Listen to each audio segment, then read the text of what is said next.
ఒకప్పుడు పచ్చగా విరిసిన పర్వతాల మధ్యలో ఉన్న చిన్న గ్రామం వెలుగువనం. ఆ గ్రామం చాలా అందంగా ఉండేది. నదులు మెల్లగా ప్రవహించేవి, పక్షులు మధురంగా పాటలు పాడేవి, చెట్లు పూలతో కప్పబడి ఉండేవి. కాని ఆ గ్రామంలో ఒక పెద్ద సమస్య ఉండేది. 3 ఏళ్లుగా వర్షం పడలేదు. ప్రజలందరూ ఆకాశం వైపు చూస్తూ వాన కోసం ఎదురుచూస్తున్నారు. పిల్లలు కూడా చెరువుల దగ్గరికి వెళ్లి వర్షం కోసం పాటలు పాడేవారు. ఆ గ్రామంలో తేజ అనే చిన్న బాలుడు ఉండేవాడు. తేజకు ప్రకృతి అంటే ఎంతో ఇష్టం. అతను చెట్లతో, పక్షులతో, గాలితో మాట్లాడుతుండేవాడు.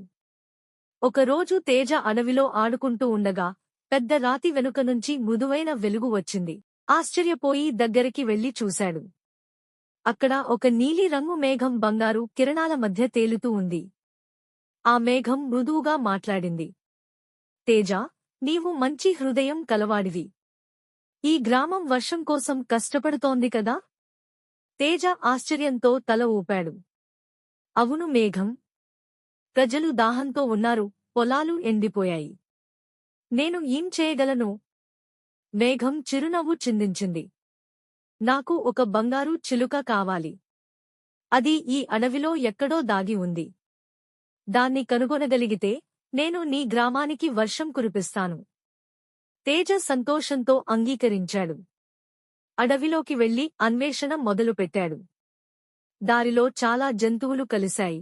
ఒక గాయపడిన కుందేలు, గూడు కోల్పోయిన పిట్ట, చెట్టు క్రింద ఏడుస్తున్న చిన్న తాబేలు. తేజ వారందరికీ సహాయం చేశాడు. తేజ కుందేలుకి గడ్డి ఇచ్చాడు, పిట్టకు గూడు కట్టిచ్చాడు, తాబేలును చెరువులోకి వదిలేశాడు. ఆ జంతువులు అన్నీ అతనికి ధన్యవాదాలు చెప్పాయి. రాత్రి అయ్యింది. తేజ అలసిపోయాడు. అప్పుడే ఆకాశంలో ఒక బంగారు వెలుగు కనిపించింది. ఆ వెలుగులోంచి బంగారు చిలుక ఎగిరి వచ్చింది. తేజ, చిలుక మృదువుగా అంది, నీ దయ, నీ సహాయం నన్ను విముక్తి చేసింది. నువ్వు నిజమైన ప్రకృతి స్నేహితుడు. అంతే, చిలుక తన రెక్కలతో ప్రకాశించి మేఘాన్ని పిలిచింది. నీలి మేఘం ఆకాశంలోకి ఎగిరి పెద్దగా గర్జించింది. వెంటనే వర్షం మొదలైంది. వెలుగువనం గ్రామం అంతా ఆనందంతో నిండిపోయింది. పిల్లలు వర్షంలో నాట్యం చేశారు, రైతులు ఆకాశానికి నమస్కరించారు. పూలు తడిసి పరిమళమిచ్చాయి, నదులు మళ్లీ జీవంతో నిండాయి. తేజ ఆకాశం వైపు చూసి చిరునవ్వు చిందించాడు. నీలి మేఘం దూరంగా వెళ్తూ అన్నది, తేజ, నీ దయ వాన కంటే గొప్పది. నీవు ఎప్పుడూ ప్రకృతిని ప్రేమించు. తేజ తన చేతులు చాపి వర్షపు చినుకులు తాకాడు. అతనికి అప్పుడు అర్థమైంది, ప్రకృతి మనల్ని ప్రేమిస్తుంది, మనం దానిని ప్రేమించినంత వరకు.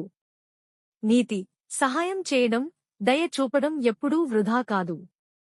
ప్రకృతిని ప్రేమిస్తే అది మనల్ని ఎప్పటికీ కాపాడుతుంది. నిజమైన మాయ మన హృదయంలో ఉంటుంది, ప్రేమ, దయ, ధైర్యం రూపంలో. పిల్లలకు నేర్చుకోవాల్సిన పాఠం, ఇతరులను సహాయం చేయడం మనలోని శక్తిని పెంచుతుంది. ప్రకృతిని కాపాడడం అంటే మన భవిష్యత్తును కాపాడడం. చిన్న మనసు కూడా పెద్ద మార్పు తెచ్చగలదు.